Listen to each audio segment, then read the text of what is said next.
statement, and then we'll take questions. Coach, when you're ready. Where do you start with your opening statement, you know? Congratulations to Nebraska, Coach Frost on his first victory. It's a big deal. Everybody remembers their first, and congratulations to him and his football team. They deserved it. They played a really, really good football game. Very talented football team. I said at the beginning of the week, I said this team should be 5-1, 4-2. They've lost in some real strange oddity type plays. Very dangerous on offense, which everybody got a chance to see. Talked about number two to length. Talked about the two wideouts. Talked about the running back. And we didn't stop them tonight at all. We didn't come close to stopping them. We didn't tackle well. We didn't set an edge on different things. And, you know, we had to stay in base a lot more than we usually would. We were running out of secondary members. You know, and now you can start coming down to, all right, how many games left do you break another red shirt? If I put him in there, does it even make it worth it? Does he even know enough yet? But that's the position we're in. Offensively, when you start, you're down 28-0. We had a holding call on the first touchdown that we had. That got called back, and I think it's a completely different game if that's not a holding penalty. You get down 28-0, and right now, I mean, we're not designed with that many, with 7 starters and freshmen on offense. We're not designed to come back from that type of deficit without going outside of our comfort zone. And we've had that happen the last few weeks where we get down early, and it's hard to be able to get back into our rhythm of how we want the game to go. Both teams, when you game plan, you want a game to go a certain way. And when a game doesn't go that certain way, you want it to go a certain way because that's your strength and you know your weaknesses. And then, when Zach goes down, Tanner comes in. I thought he did a great job coming out of the half. I thought some of the really young receivers did a tremendous job. They're learning valuable lessons right now as true freshmen, as redshirt freshmen. But special teams, we had a big return. A lot of positive things come out of that. You know, I'm a positive guy, so I'm going to keep looking at all the positive things. I'm disappointed, darn right. Very disappointed. Take the result away. I'm just disappointed about from the week of practice we had to how we executed. You know, there's do and do not. You either do it or you don't. There's a lot of cases where we did it, and 100% falls on that. Everything, special teams, offense, defense, that's my fault. 100%. Very disappointed in myself. I've got to be better. So, with that said, there's, I'm sure you got 1,000 questions. So here we go. Big play defensively, when you have one where you don't set the edge, you have missed tackles. How do you clean that up? It's a great question, Chip. How do you clean that up? Keep tackling, but you're in the middle of the season. You're getting down to people who haven't played a ton of football, and you got to get their eyes in the right spot. And you can keep teaching, and young people will put their hand on the stove enough times, and you'll stop doing it. But even when we set the edge, we're not making good enough tackles. We're not big enough in certain areas. And they're doing a great job of scheming us to put us in a position where those people have to make tackles. Where our freshmen or our guys who haven't played much, or our young guys, our guys who are not very strong yet, get an opportunity to make tackles. And we've got to fix a lot of those issues. So, and we will. I thought we did a lot of good too. There was a lot of really good stuff. It's just catastrophic ones when you're not exactly where you're supposed to be when you're supposed to be there. Again, they're young people. That falls on me 100%. What was that situation, and then how do you feel Tanner played like that? I thought Tanner did a really nice job. You know, Zach had an internal injury in his midsection, so they got him to the hospital. I think as of right now, he's being released, and he's going to meet us over there at the airplane. But they wanted to take him in based on the tests they did at halftime. And so Tanner came in and does what Tanner does. I told you I feel comfortable with both of those guys. It's just they're freshmen. You look everywhere, there's freshmen everywhere. And defensively, you're putting so much, just to answer your question, you're putting so much on some other guys because you know they can handle it. They've got to take the pressure off the other people who haven't been in those positions or have limitations. And sometimes when you're stretching them a little too thin, things can happen. But I thought Tanner came in there, played a really good second half, got us back in the game. I thought our young receivers stepped up. When you're down 28-0, it's not like you go back to your run game right away. It's unfortunate the first touchdown gets called back. But you got to give them a lot of credit. They played really well. They played really well. That was, I think, maybe the best offensive performance they played all year. They didn't give us anything. And, Talk a little bit, please, about what you saw from Martinez. I saw from Martinez exactly what you saw from Martinez. I think he's one of the better players in the country already. The reason why he's ranked so high, and the reason why he was a big-time quarterback coming out, everybody wanted him, and there's a reason why he flipped here. And because he knew he could come in and play and start and create his legacy and what he's going to leave at Nebraska football. Because he's a running back that's an incredible quarterback. And he's incredible. He's so fast. He's so quick. He's bigger than you think. And and he can hurt you. Were you satisfied with the schemes or defensively, or were there things you could like that? Well, schematically, they stretch out. I mean, that's why they have 550 yards of offense per game. They put a lot of strain on a lot of different areas. So the one thing you have to do is tackle. If you can tackle, and you're in tackling space, you can usually limit them. But they get you in so many scenarios where you got to make a tackle, or that guy misses a tackle, and it's a 50-yard play. And that's what they do really well. Schematically, we're in the right positions. It's just, we just don't make play. We just don't make the play. You got to be able to make the play. When you guys get 22 on this, or you get to 28-22, are you feeling good there, or are you still concerned with your offense, your defense is not showing? 28-22, you're feeling better than 28-0. You're feeling better. I think your defense can get a stop. Well, you wanted to get a stop. You had to get a stop. I knew you had to get a stop. And then once we didn't get a stop and they scored, then they got the 2-point conversion. Now all of a sudden we get the big return. I think there were 2 instances we went for it. I decided not to go for a field goal because it still would have been 2 scores. And I felt like we could actually get a touchdown there. Because again, you're catching up. All you're doing in the fourth quarter, and I'm okay with catching up points in the fourth quarter. That's the only time you really see me go for 2 unless it's a fake. But the only time you'll see that's really in the fourth quarter. That's what I believe. Score as many points as you can until you get to the fourth quarter. And once you get to the fourth quarter, you got to start making decisions based on how your defense is playing. How are you going to be able to create some doubt in their mind? And that's what I felt like we needed to be able to do, because I didn't think a field goal was going to be necessary in either of those instances. And we just didn't put the ball in the end zone. You guys are averaging over 40 points a game defensively in Big Ten games. Awfully hard to win that way. Very hard to win that way, for a lot of reasons. You know, you see the 40 points, I see the internal things that are there that we have to fix. And, when you're sitting there looking at our football team, and you're looking at who's out there at times, again, and who is not out there, who we should have out there. And we told you before, we're the youngest team in America. There's a point where like I said before, you break it down, schematically, coaching, personnel. Okay? When you start completely over and you rebuild the program, the right column's not going to be filled. That last column's not going to be completely filled. These freshmen can't be seniors today. They can't. And that's why I say it's all on me, because I choose to rebuild the program the way I'm rebuilding. And there's other issues, but I've never complained about those. I came here to be able to rebuild the program and make it something really, really, really special as we continue to go forward and be that bridge that connects all that. But again, there's 3 columns, and that's how I evaluate everything every single day. And but again, when you start getting into, you can't even go base or dime anymore because you just don't have the personnel. We knew that coming into the year. I said that very publicly. In year 2, we're going to get younger and less experienced, no matter what. And that's why I used year 0 last year, year 1 this year. That's what that means. And everybody's going to be upset, and everybody's going to say what they say. But I've heard it before. I've heard it before. I understand it. But our team's going to learn a lot from this.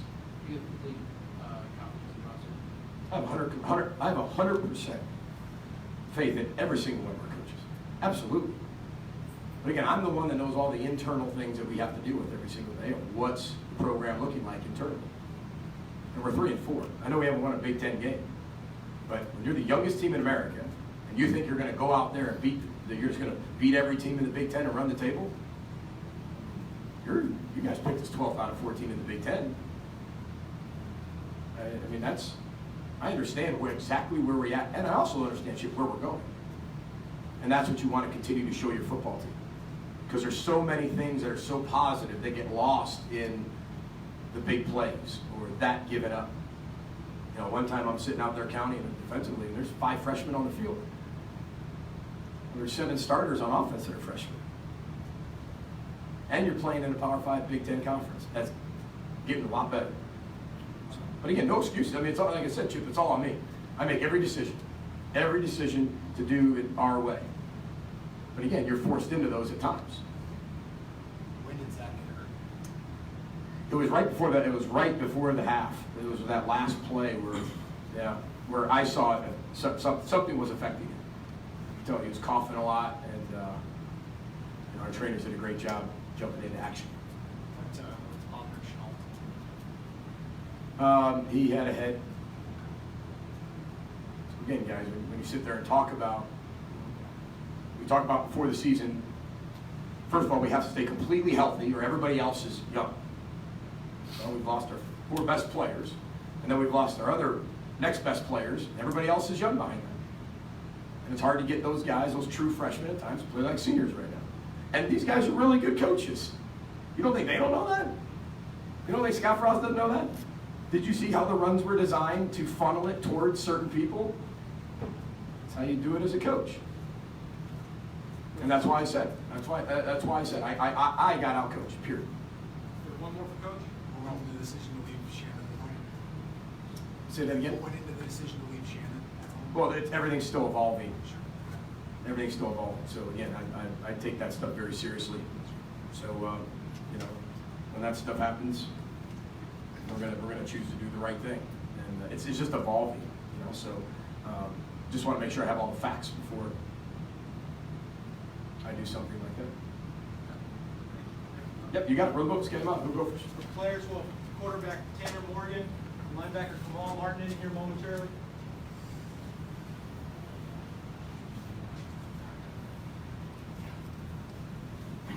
Interesting coach or new players too. Okay.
Quarterback Tanner Morgan, come to the podium. Once he gets there, we'll go ahead and take questions.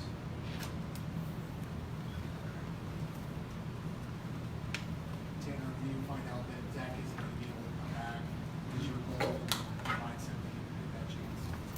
Really just come and help my teammates here when I can, and to win the game, really. But when I found that out, I just wanted to do everything I can to help my team and win the game. You feel you had a good chance when we got to 2022? Yeah, we focus on one play at a time, you know. We don't really look at the results and scoreboard and stuff like that, but we got a long way to go. We just gotta keep changing our best each and every play, each and every week. What sort of opportunities did you see in the run game for yourself? You know, it's a play we had and it was working, so we kept running it. And just going back to the fundamentals and details of the play that we practice so many times, you know, through spring ball and camp and each and every week, so you just gotta rely on those details and fundamentals and help us out for that. And you want to walk us through that interception? Was it tipped at the line or was it dropped? You know, regardless of what it was, I just got to throw a better ball. Whether it was tipped or not, or whatever happened, it's just I take full responsibility and just have to throw a better ball. I will next time. How did you try to rally the team at halftime? You know, just coming out of halftime, we just focused and talked about how we just got to play for how we play, how we play, and you know, we just came out swinging early. We just got to keep changing our best and not getting high and too low, and just playing with extreme how each and every single play. On the flea flicker, you figured that was gonna be open? Yeah. It was a great design by our offense coaches, you know, and we practiced it through the week and knew what different looks were going to happen and good protection and something a great play. What was your mental process after you know missing that? Next play, no response. That's what we just talked about going off the field, is response. You know, whatever happens in our culture, we respond.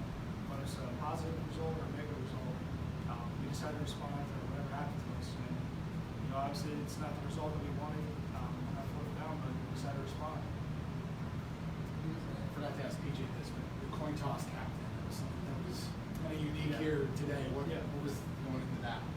I don't know, you know, just the way they do things. And, he just gave me a great opportunity to be the captain and to go up there and be able to do the coin toss. So I'm sure we're grateful and thankful for him to give me that opportunity. I mean, obviously, competing against somebody's your teammate, what kind of concern is it for you and in the locker room? Is that when possible? You know, we don't talk really about injuries, but should ever happen, we just, you know, we're hoping and praying that he's okay, whatever it may be. And he's our brother, and we want him to, you know, be as healthy as possible. And so my thoughts and prayers are with him. Any more for Tanner? Thank you, guys. Really appreciate it.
gets to the podium, we'll go ahead and take questions. Jamal, what did you see as defensive issues today? Just, my mistakes that we easily come back and fix. So, when we get back, just go ahead and fix those little things. What were your reactions to this Nebraska quarterback? What were your reactions to this Nebraska quarterback? He's a great athlete. We just gotta, we play athletes like that, we gotta, constrict them. So, nothing that we couldn't do. We just gotta go out there and, play our best and constrict it. So, Allowing around 100 rushing yards in the last two games, what was different about this offense? pardon me? Allowing around 100 rushing yards in the last two games, what was different about this offense you faced today? It's just like I said before, making little mental mistakes. That just can't happen. So we'll go ahead and fix that. Do you guys had a chance when I got to 28-22 the second half? Pardon me? When I got to 28-22 the second half, did you figure you guys had a chance to stop there? Yeah, 100%. We just gotta execute on all phases, offense, defense, and special teams. What were some of the challenges that their quarterback presented, especially in the run game, extended plays? He could obviously extend plays, and he could throw. So there's a dual threat. So What was kind of the mood in the locker room? You guys were able to get a score right before the half, but who's your quarterback in the process? we always have a respond mentality, and that's what we're thinking the whole entire time. We just gotta respond to whatever's thrown at us. So. Any more from Kamal?